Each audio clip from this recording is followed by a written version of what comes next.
আজই ডাউনলোড করুন আর এনজয় করুন আপনার পছন্দের শো।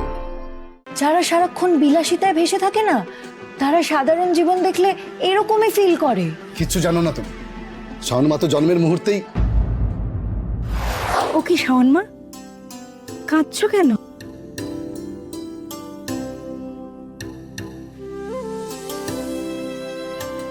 জানো, বোধহয় ঝাল লেগেছে। তো তুমি একটু জলটা দাও না। এই রে, জলটা আনতে ভুলে গেছি, যাও তুমি না। না সত্যি। শাওন মা বসো, আমি আনছি। আচ্ছা মা, তুমি তরকারিতে আজকে কতগুলো লঙ্কা দিয়েছিলে বলো তো? না, আমি সেরকম তো ঝাল দিইনি, হয়তো ঝাল হয়ে গেছে জানিস তরকারিতে, ভুল হয়ে গেছে খুব। এই না না আমার, ও মা, জলটা খেয়ে না মা। না না কাকিমা, আমার ঝাল লাগেনি, বিশ্বাস করো। আসলে এমন পরিবার আমি আগে দেখিনি তো। এত হই হই করে যে থাকা যায়, এত হই হই করে খাওয়া যায়, এত হই হই করে বাঁচা যায়, তোমাদের না দেখলে বুঝতাম না।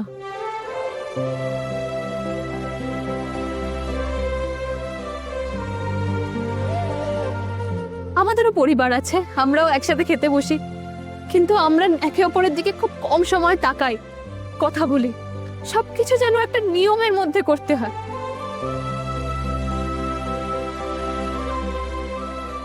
নিয়ম ভাঙার যে এত আনন্দ, এত উচ্ছ্বাস, এত ব্যাপ্তি, যেটা তোমাদের মধ্যে খুঁজে পেলাম, সেটা সহজে মেলে না।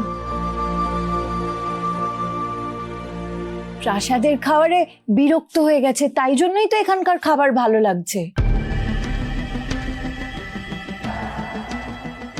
একঘেয়েমি কাটাতে, সেই জন্যই মধ্যবিত্ত পরিবারে ওর সময় কাটাতে ভালো লাগছে। আসলে কি বলতো, যারা সারাক্ষণ বিলাসিতায় ভেসে থাকে না, তারা সাধারণ জীবন দেখলে এরকমই ফিল করে। কিচ্ছু জানো না তুমি।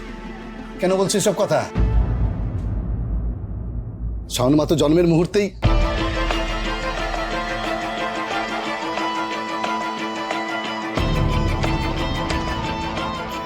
না মানে আমি বলতে চাইছিলাম যে শাওন মা তো শুভ নক্ষত্রে জন্মেছে।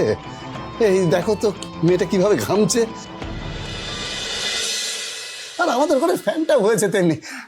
দাঁড়াও মা, দাঁড়াও, আমি হাত পাখাটা নিয়ে আসি। দেখি দেখি দেখি দেখি সত্য দেখি। এই তো পাখা হা করো, হা করো, হা করো, বৃষ্টি হা করো। এই মেয়েটাকে নিয়ে এত নাচানাচি করার কি আছে, সেটাই তো আমি বুঝতে পারছি না। আচ্ছা তোমরা কি বলো তো, এই যুগে একটা হাত পাখা হাওয়াতে ওর হবে?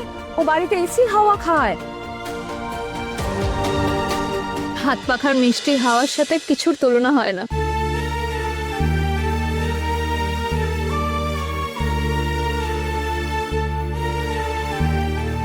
ম্যাডাম, আপনার তাড়াতাড়ি খাবার দরকার ছিল, কিন্তু আপনি পাখির মতন অল্প অল্প করে খাচ্ছেন। আসলে এত ভালোবেসে খাচ্ছেন না যে আপনাকে তাড়াও দিতে পারছি না। হ্যালো হ্যালো, হ্যাঁ দিদিয়া, তুই কখন বাড়ি ফিরবি? মন্দাদা তো তোর ঘরে ঢুকেছে। তুই প্লিজ দিদিয়া, তুই প্লিজ তাড়াতাড়ি বাড়ি ফিরে আয়। মন্দাদা যেন জেঠুকে সব বলে না দেয়। কি বলছিস তুই? দাঁড়া দাঁড়া, আমি এক্ষুনি আসছি। শুভ, আমাকে এক্ষুনি বাড়ি যেতে হবে, তুমি আমাকে একটু তাড়াতাড়ি বাইকে করে ছেড়ে দেবে প্লিজ? অবশ্যই ম্যাডাম, আমি তো অনেকক্ষণ ধরেই আপনাকে বলছিলাম তাড়াতাড়ি খান, কিন্তু আপনি আমার কথা শুনলেন না। আপনি তাড়াতাড়ি খেয়ে নিন।